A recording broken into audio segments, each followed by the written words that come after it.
मैं Hariom Hindi high school से जीजे शाह कक्षा 10 विज्ञान में पाठ 4 कार्बन एवं उसके यौगिक चलाने जा रहा हूँ।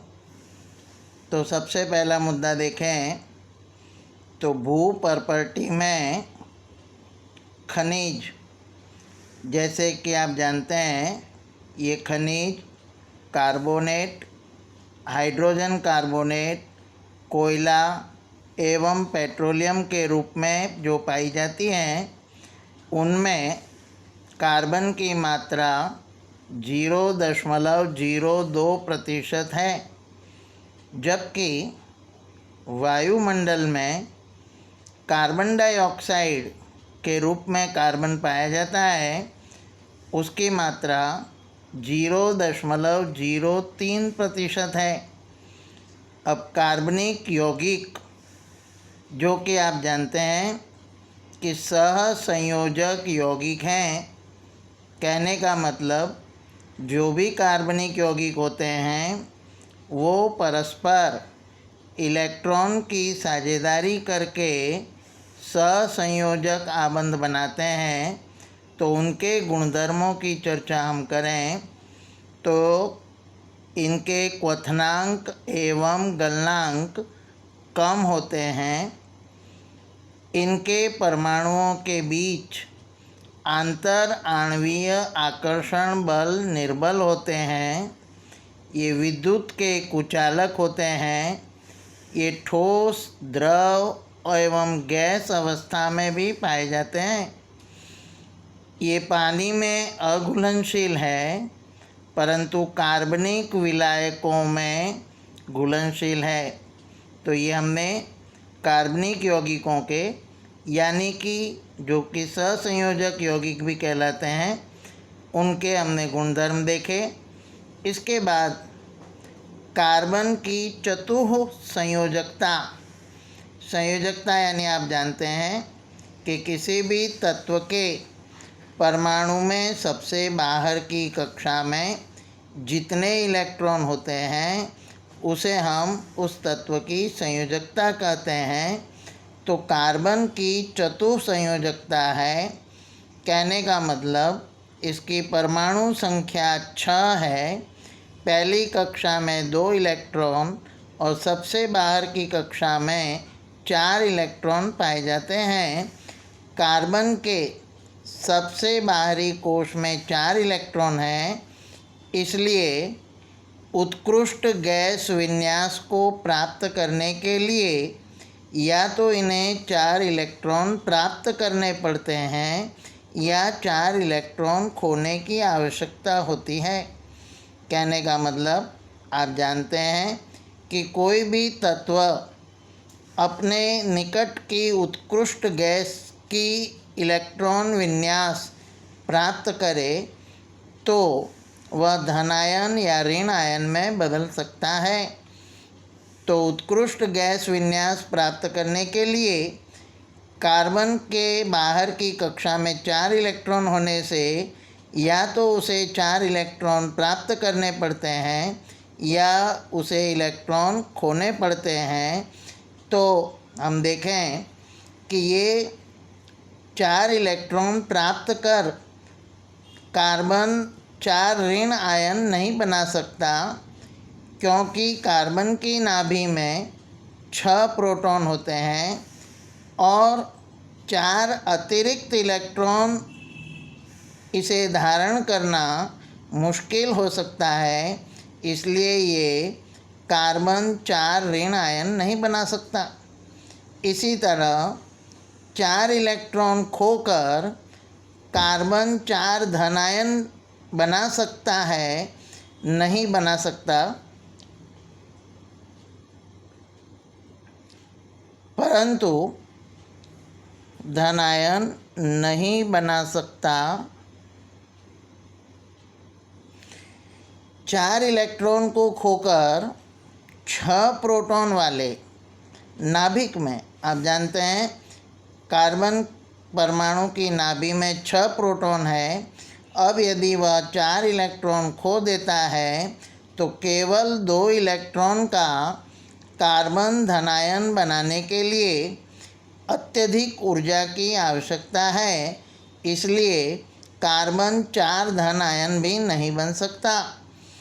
तो कार्बन इस समस्या का हल कैसे करता है वह देखें। तो कार्बन अपने अन्य परमाणुओं या अन्य तत्वों के परमाणुओं के साथ संयोजकता इलेक्ट्रॉनों की साझेदारी करके इस समस्या को सुलझा लेता है, अर्थात सहसंयोजक आबंध बनाता है। तो आप समझ गए कि कार्बन के 4 संयोजकता इलेक्ट्रॉन कार्बन के साथ ही या अन्य तत्व के परमाणुओं के साथ संयोजकता इलेक्ट्रॉन की साझेदारी करते हैं और सहसंयोजक आबंध बनाते हैं। तो इस तरह कार्बन की चतुसंयोजकता के कारण न तो वह 4 इलेक्ट्रॉन प्राप्त करके ऋणायन में बदलता है, न 4 इलेक्ट्रॉन खोकर धनायन में बदलता है, परंतु कार्बन अपने कार्बन परमाणुओं के साथ या अन्य तत्वों के परमाणुओं के साथ संयोजकता इलेक्ट्रॉन की साझेदारी करके और सहसंयोजक आबंध बनाता है। इसके बाद आगे मुद्दा देखें, कार्बन के अपर रूप। कार्बन के अपर रूप तो प्रकृति के अंदर कार्बन तत्व अनेक विभिन्न भौतिक गुणों के साथ विविध रूपों में पाया जाता है। तो कार्बन के हम अपर रूप देखें तो 3 अपर रूप मुख्य हैं, हीरा, ग्रेफाइट एवं फुलरीन। हीरा के बारे में देखें तो इसमें कार्बन का प्रत्येक परमाणु कार्बन के 4 अन्य परमाणुओं के साथ आबंध बनाता है, जिससे एक दृढ़ त्रिआयामी संरचना बनती है। इस प्रकार हीरा सर्वाधिक कठोर रूप है। आपको पता हो तो इस हीरे की मदद से हम कांच जैसे कठोर पदार्थ को भी काट सकते हैं।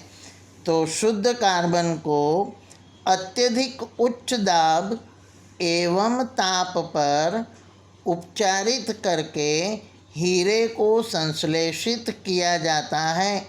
कहने का मतलब कार्बन को उच्च दाब एवं ताप पर प्रक्रिया करके हम हीरे को निर्माणित कर सकते हैं, यानी संश्लेषित कर सकते हैं। और ये जो बनाए गए हीरे होते हैं वो आकार में छोटे होते हैं।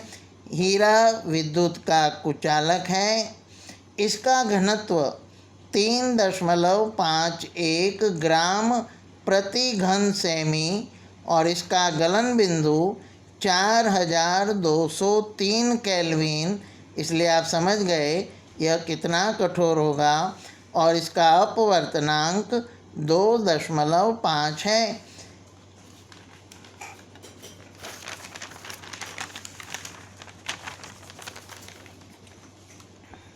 इसकी रचना देखें तो आप देख रहे हैं कि ये कार्बन परमाणु डॉटेड बताया हुआ है। ये अन्य 4 कार्बन परमाणुओं से देखिए 1, 2, 3 और 4 कार्बन परमाणु से संयोजित हो सकता है। और हीरे के अंदर यही रचना पाई जाती है। प्रत्येक के बीच का कोण का माप 109 डिग्री और 28 अंश दिया है और 154 pm होता है।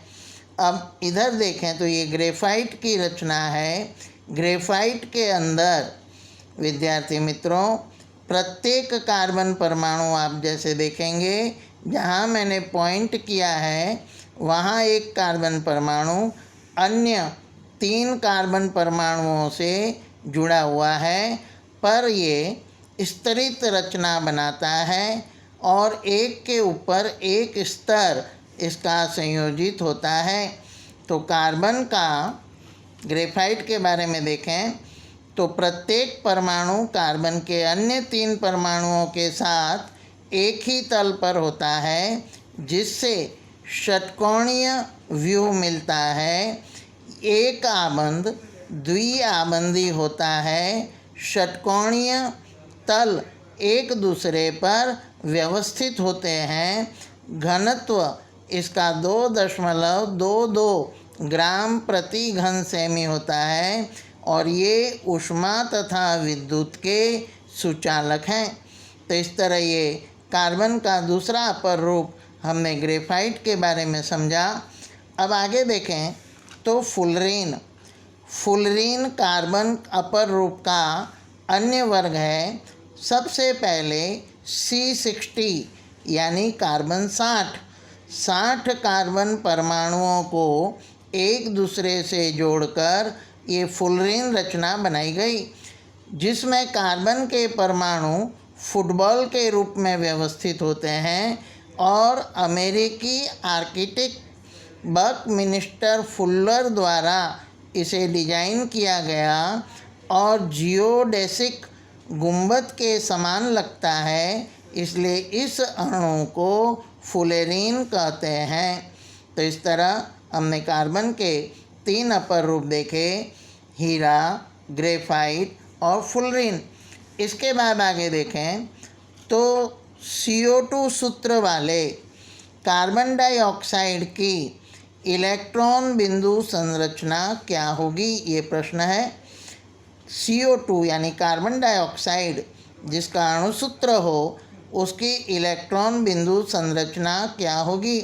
तो आप देख रहे हैं यहाँ पर बीच में कार्बन परमाणु है, जिसके बाहर की कक्षा में रहे हुए 4 इलेक्ट्रॉन हमने डॉट से बताया है।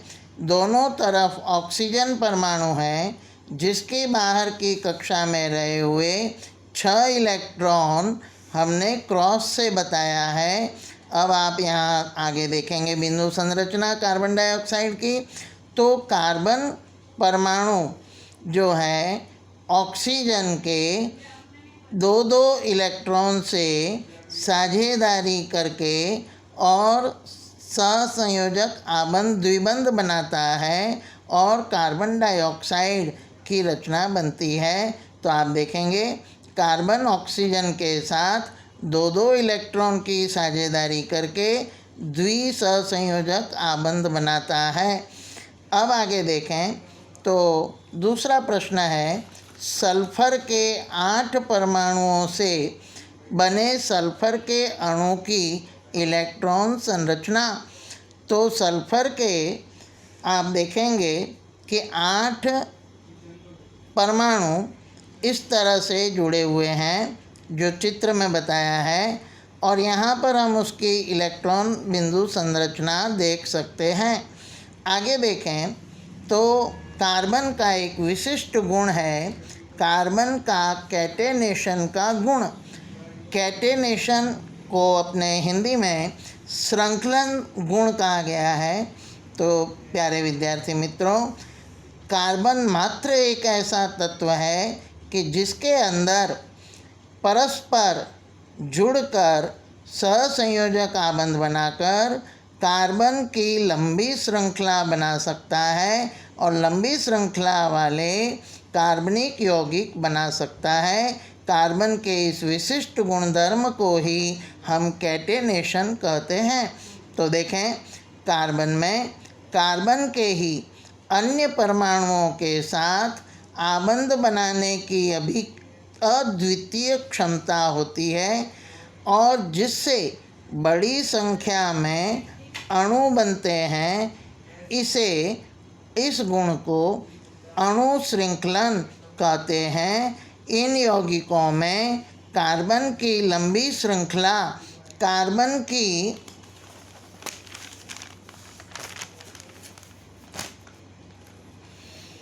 विभिन्न संख्याओं वाली श्रृंखला या वलय में व्यवस्थित कार्बन भी पाए जाते हैं। कार्बन के परमाणु एक, द्वि या त्रि आबंध से जुड़े हो सकते हैं। कार्बन परमाणुओं के बीच केवल एक आबंध से जुड़े कार्बन के यौगिक संतृप्त यौगिक कहलाते हैं। इसका मतलब यदि कार्बन कार्बन के परमाणु एक एक इलेक्ट्रॉन की साझेदारी करके आपस में एक सहसंयोजक आबंध बनाए तो वे संतृप्त यौगिक कहलाते हैं। जबकि कार्बन कार्बन के परमाणु परस्पर दो दो इलेक्ट्रॉन की साझेदारी करके और आबंध बनाए तो द्वि आबंध वाले कार्बनिक यौगिक जो हैं वे असंतृप्त यौगिक कहलाते हैं। और यदि कार्बन कार्बन के परमाणु परस्पर तीन तीन इलेक्ट्रॉन की साझेदारी करके त्रिसहसंयोजक आबंध बनाए तो भी वे असंतृप्त यौगिक कहलाते हैं। तो आप समझ गए कि कार्बन कार्बन के परमाणुओं के बीच यदि एक सहसंयोजक आबंध हो तो वे संतृप्त यौगिक कहलाते हैं, जबकि दो या तीन सहसंयोजक आबंध बनाए तो वे कार्बनिक यौगिक असंतृप्त यौगिक कहलाते हैं। अब सिलिकॉन हाइड्रोजन में आपने देखा होगा कि 7 या 8 परमाणुओं तक की श्रृंखला हो सकती है। ये यौगिक अति अभिक्रियाशील होते हैं। कार्बन कार्बन आबंध अति प्रबल होता है, अतः इनके परस्पर संयोजन से अनेक संख्या में स्थायी यौगिक बनते हैं। तो इस तरह आपने देखा कि कार्बन कार्बन परस्पर जुड़कर एक आबंध वाले, द्विआबंध वाले या त्रिआबंध वाली लंबी श्रृंखलाएं बनाकर अनेकों स्थायी कार्बनिक यौगिक बनाते हैं। अब कार्बन की संयोजकता देखें तो 4 है, अतः इसमें कार्बन के 4 अन्य परमाणु या अन्य संयोजकता तत्वों के परमाणुओं के साथ आबंधन की क्षमता होती है। Oxygen, hydrogen, nitrogen, sulphur, chlorine तथा अनेक तत्वों के साथ कार्बन के यौगिक बनते हैं। इन यौगिकों के विशेष गुण कार्बन के साथ विशिष्ट तत्वों पर भी निर्भर है। कहने का मतलब कार्बन के गुणों के साथ उसके साथ जो अन्य तत्व जुड़ते हैं जैसे oxygen, hydrogen, nitrogen, sulphur, chlorine, तो उनके गुणधर्म पर भी इनके गुणधर्म निर्भर करते हैं। अब हम देखें तो संतृप्त हाइड्रोकार्बन में जब कार्बन कार्बन के बीच एक एक इलेक्ट्रॉन की साझेदारी होकर एकल सहसंयोजक आबंध होता है और इसका सामान्य सूत्र है CnH2n+2। ये इसका सामान्य सूत्र है संतृप्त हाइड्रोकार्बन का। यदि n बराबर 1 लें यानी कार्बन का एक परमाणु लें तो हाइड्रोजन के 2 एकम 2 और धन 2 यानी 4 हाइड्रोजन परमाणु होंगे, यानी बनने वाले कार्बनिक यौगिक का अणुसूत्र होगा CH4। इसी तरह यदि n बराबर यानी कार्बन की 2 संख्या लें तो C2 और 2 दूनी 4 धन 2, इस तरह हाइड्रोजन के 6 परमाणु यानी जो यौगिक बनेगा उसका अणुसूत्र होगा C2H6। तो इस तरह आपने देखा कि संतृप्त हाइड्रोकार्बन में कार्बन परमाणु की संख्या 1 हो तो उसका सामान्य नाम है मेथेन और उसका अणुसूत्र सामान्य सूत्र पर से बना CH4। और संरचनात्मक सूत्र आप देखेंगे तो कार्बन के चारों तरफ एक एक इलेक्ट्रॉन की हाइड्रोजन परमाणु के एक एक इलेक्ट्रॉन से साझेदारी होकर CH4 का निर्माण होता है। इसी तरह एथेन C2H6 में आप देखेंगे कार्बन के 2 परमाणु आपस में एक एक इलेक्ट्रॉन की साझेदारी से जुड़े और अन्य 3 हाइड्रोजन परमाणुओं के साथ एकल सहसंयोजक आबंध बनाते हैं और C2H6 का निर्माण करते हैं। तो अब आप समझ गए। इसी तरह प्रोपेन, ब्यूटेन, पेंटेन और हेक्सेन जैसे अनेक कार्बनिक यौगिक जो संतृप्त हाइड्रोकार्बन कहलाते हैं वो बनते हैं।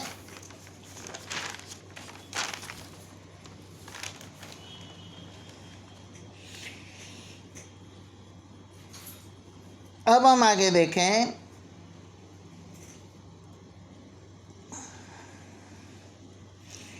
तो इथेन, जिसे कि हम हिंदी में एथेन कहते हैं, इसकी इलेक्ट्रॉन बिंदु संरचना संतृप्त हाइड्रोकार्बन है। यहाँ पर हम देखेंगे कि एथेन में 2 कार्बन परमाणु परस्पर एक एक इलेक्ट्रॉन की साझेदारी से जुड़ते हैं और बाकी की 3 संयोजकता दोनों कार्बन की हाइड्रोजन परमाणु के साथ एक एक इलेक्ट्रॉन की साझेदारी से जुड़ते हैं।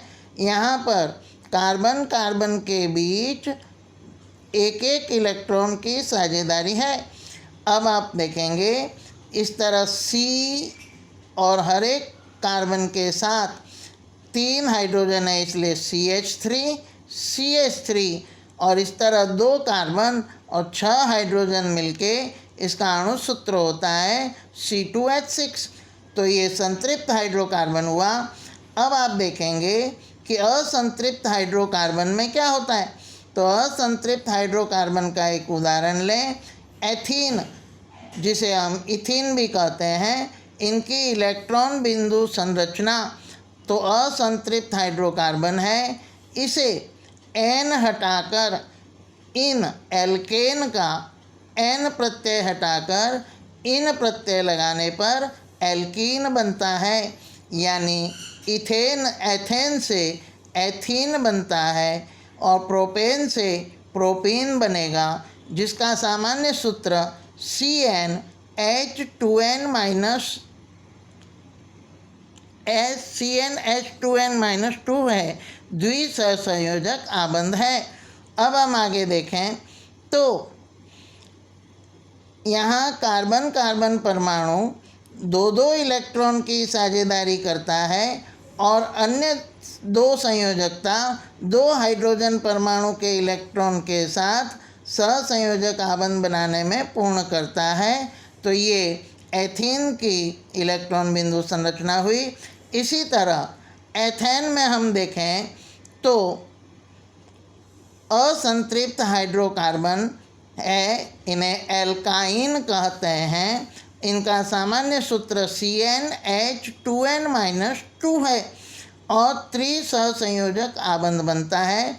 आप यहाँ देखेंगे कि कार्बन कार्बन के बीच 3 इलेक्ट्रॉन की साझेदारी होती है, जिससे परस्पर त्रिसहसंयोजक आबंध बनता है कार्बन कार्बन के बीच और एक एक संयोजकता हाइड्रोजन के एक एक इलेक्ट्रॉन के साथ साझेदारी करके सहसंयोजक आबंध बनाकर इस तरह एथाइन का निर्माण होता है, जिसका सामान्य सूत्र है एसीटिलीन।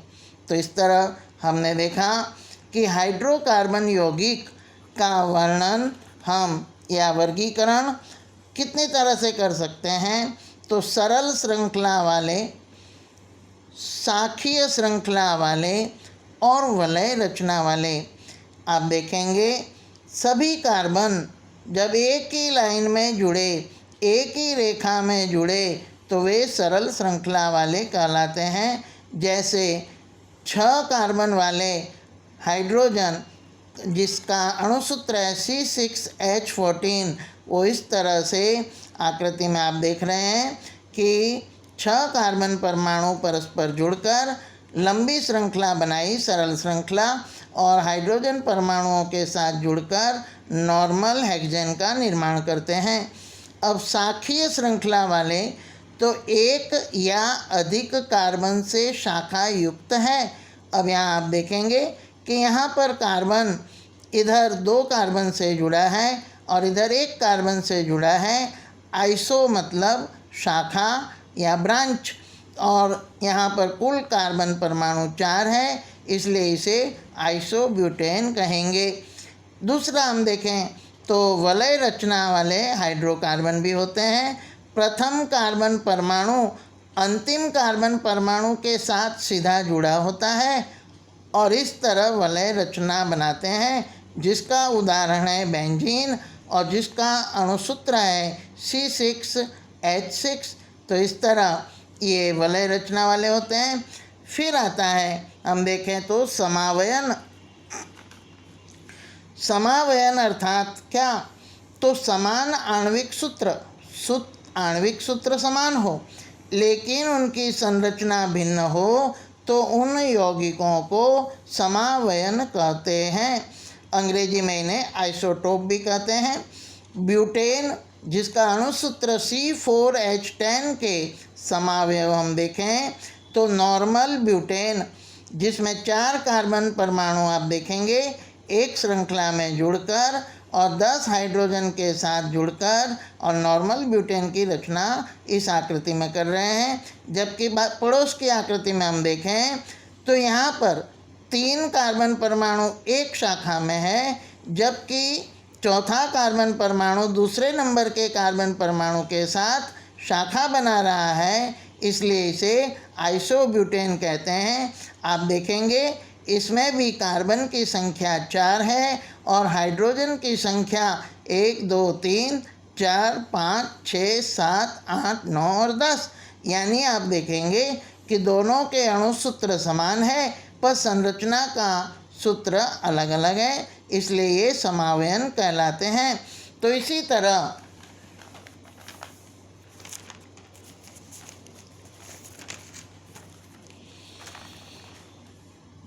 यहाँ पर अब आगे देखेंगे कि पेंटेन के जिसका अणुसूत्र C5H12 है उसके 3 समावयव बन सकते हैं। पहला नॉर्मल पेंटेन, दूसरा आइसोपेंटेन जिसमें कि 2 नंबर के कार्बन पर CH3 यानी 2 मिथाइल ब्यूटेन बनता है, परंतु 5 कार्बन की संख्या है, हाइड्रोजन 12 है, इसलिए ये भी पेंटेन का समावयव कहलाता है। तीसरी रचना देखें तो 1 2 3 4 और 5 कार्बन है, परंतु इनकी संरचना अलग है, अणुसूत्र वही है और इसे नियोपेंटेन यानी 2,2 डाइमिथाइल प्रोपेन कहने का मतलब 2 नंबर के कार्बन पर 2 मिथाइल समूह यानी CH3 जुड़ते हैं, इसलिए इन्हें 2,2 डाइमिथाइल प्रोपेन, क्योंकि 3 कार्बन एक लाइन में जुड़े हैं इसलिए प्रोपेन शब्द आ जाता है। आगे देखें तो हेक्सेन के हम इसी तरह से 5 समावयव बना सकते हैं, तो ये हेक्सेन के समावयव हैं। फिर आगे देखें तो साइक्लोपेंटेन का सूत्र और इलेक्ट्रॉन बिंदु संरचना। तो साइक्लो आल्केन का सूत्र है CnH2n, साइक्लोपेंटेन का सूत्र बनता है C5H10। इसका चित्र देखें तो 5 कार्बन परमाणु हाइड्रोजन के 10 परमाणुओं के साथ यानी प्रत्येक कार्बन 2-2 हाइड्रोजन परमाणु के साथ सहसंयोजक आबंध बनाकर इस तरह साइक्लोपेंटेन का निर्माण करते हैं। आगे देखें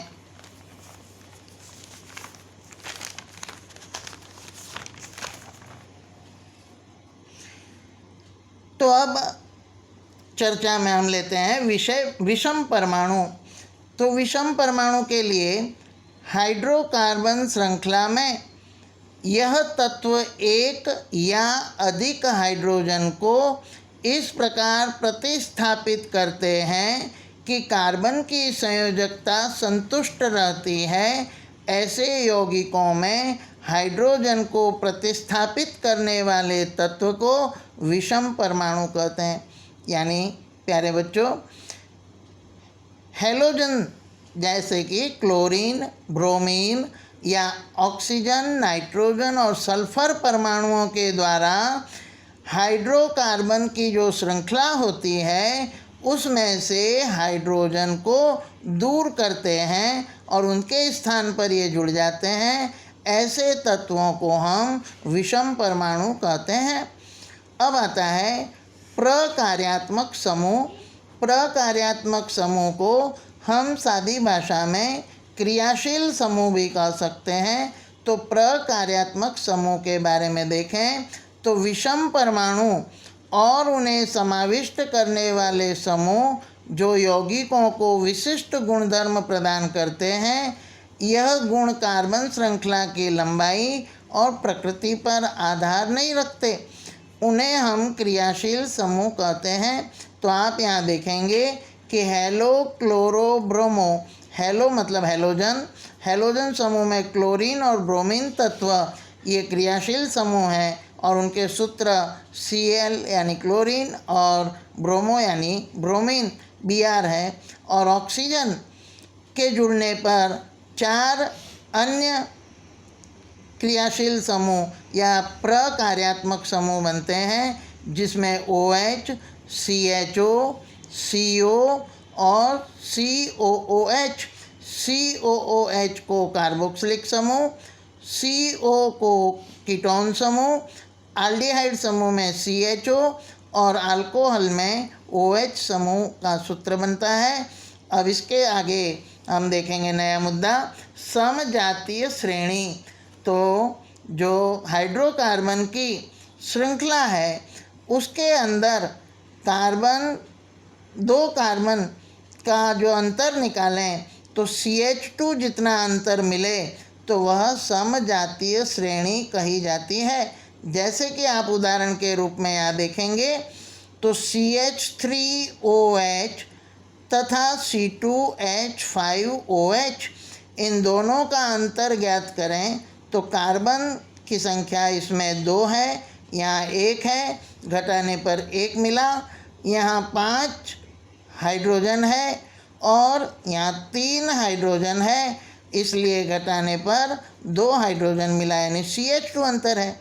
अब इसके आगे का यौगिक हम देखें C3H7OH में से C2H5OH को घटाएं तो भी अंतर CH2 मिलता है, इसलिए ये समजातीय श्रेणी कही जाती है।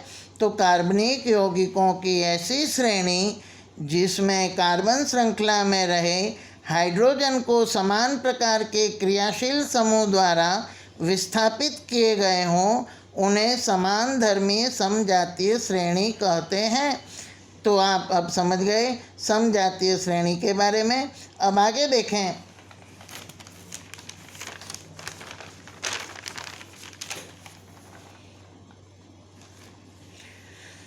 तो कार्बन यौगिकों की नामकरण की पद्धति।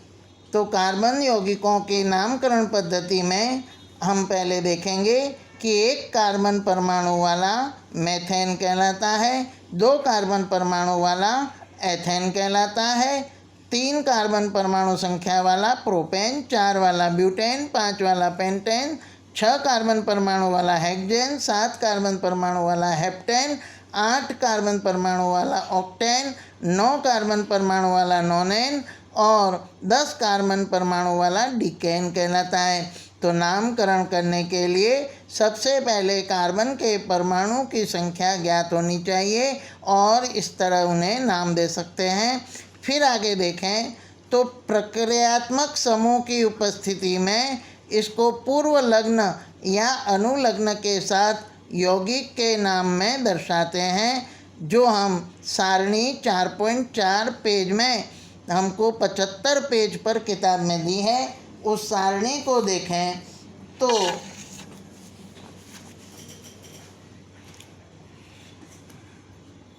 हमें पता चलता है कि हेलोजन में पूर्व लग्न क्लोरीन के साथ क्लोरो और ब्रोमीन के लिए ब्रोमो शब्द लगता है। और यहाँ पर आप देखिए कि क्लोरीन जुड़ने से इसका नाम क्लोरोप्रोपेन हुआ, क्योंकि 3 कार्बन परमाणु हैं इसलिए प्रोपेन हुआ और क्लोरीन पर से क्लोरो शब्द लगा।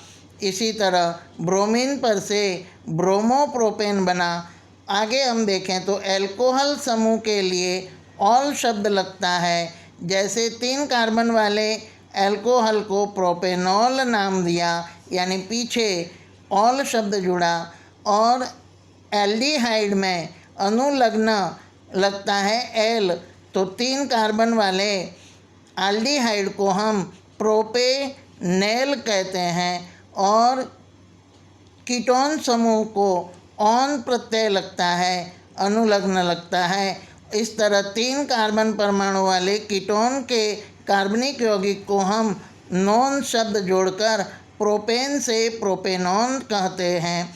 कार्बोक्सिलिक एसिड में ओइक एसिड या ओइक अम्ल लगता है, तो उस पर से 3 कार्बन परमाणु वाले कार्बोक्सिलिक एसिड को हम प्रोपेनोइक, प्रोपेन से प्रोपेनोइक अम्ल कहते हैं। और एल्कीन यानी इन शब्द लगता है, जैसे कि 3 कार्बन वाले प्रोपेन से हम प्रोपीन कहते हैं और इस तरह ये नामकरण होता है। और इसके आगे हम देखें तो एल्काइन शब्द, एल्काइन समूह जब होता है, एल्काइन प्रक्रियात्मक समूह जब होता है तो अनुलग्न आइन लगता है। तो 3 कार्बन परमाणु वाला जो एल्काइन बनता है उसे हम प्रोपाइन नामकरण देते हैं। तो इस तरह नामकरण बनाने में ये सारणी हमें ध्यान में होनी चाहिए। इसके आगे देखें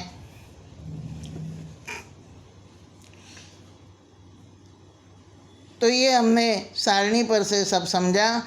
अब आगे देखें तो यदि प्रक्रियात्मक समूह के अनुलग्न नाम AEIOU से प्रारंभ हो तो कार्बन श्रृंखला के नाम के अंत का ई हटाकर और अनुलग्न लगाकर नाम देते हैं, जो कि हमने देखा था कि प्रोपेन का ई हटाकर और प्रोपान +1 यानी प्रोपेनॉन शब्द बनता है, जो कीटोन प्रक्रियात्मक समूह से बनता है।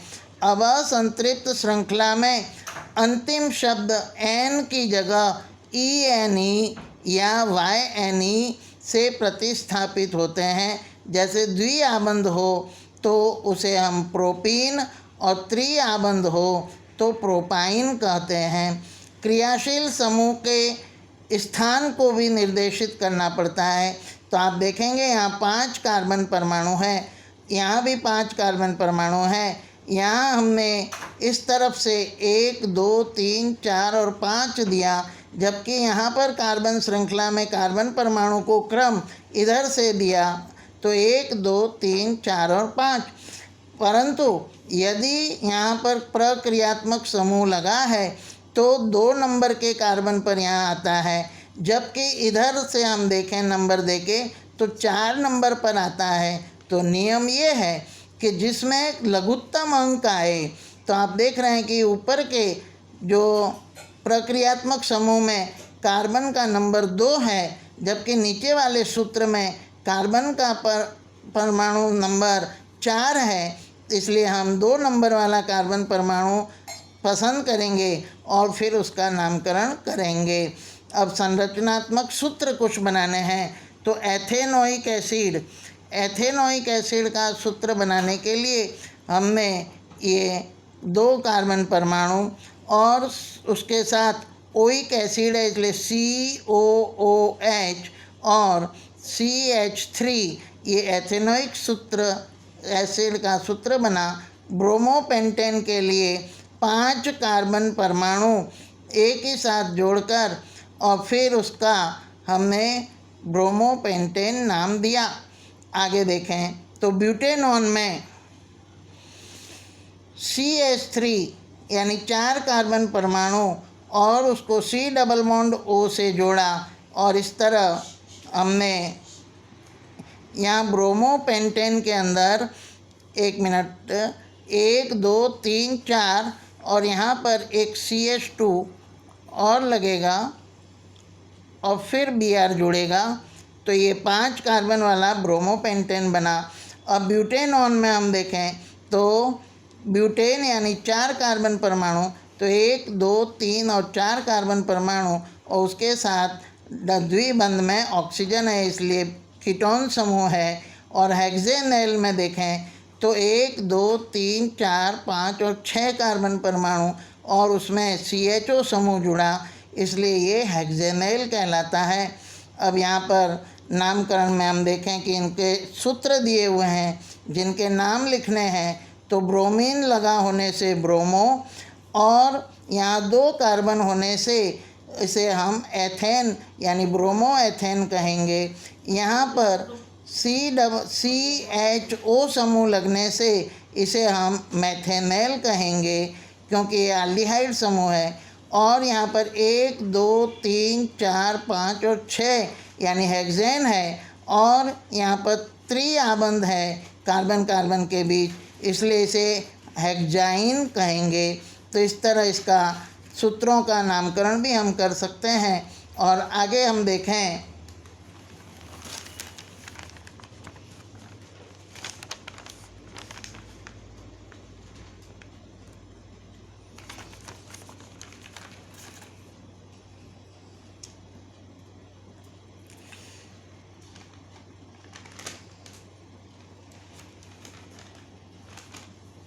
तो अब कार्बनिक यौगिकों की कुछ प्रक्रियाएं हैं, तो उसमें देखें तो कार्बनिक यौगिकों का दहन, कार्बनिक यौगिकों का ऑक्सीजन में दहन करने पर ऊष्मा एवं प्रकाश के साथ कार्बन डाइऑक्साइड मिलता है। जैसे मीथेन के साथ ऑक्सीजन की अभिक्रिया होने पर कार्बन डाइऑक्साइड और पानी और ऊष्मा और प्रकाश मिलता है। इसी तरह एथेनॉल की ऑक्सीजन के साथ प्रक्रिया करने पर कार्बन डाइऑक्साइड, पानी और ऊष्मा और प्रकाश मिलता है। तो संतृप्त हाइड्रोकार्बन के दहन से स्वच्छ ज्वाला मिलती है, जबकि असंतृप्त हाइड्रोकार्बन के दहन से काले धुएं वाली पीली ज्वाला मिलती है।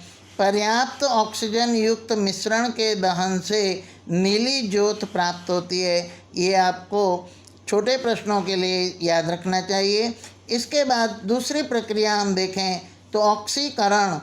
ऑक्सीकरण किसे कहते हैं आप जानते हैं कि पदार्थ में जब ऑक्सीजन जुड़ता है तो उसे ऑक्सीकरण कहते हैं।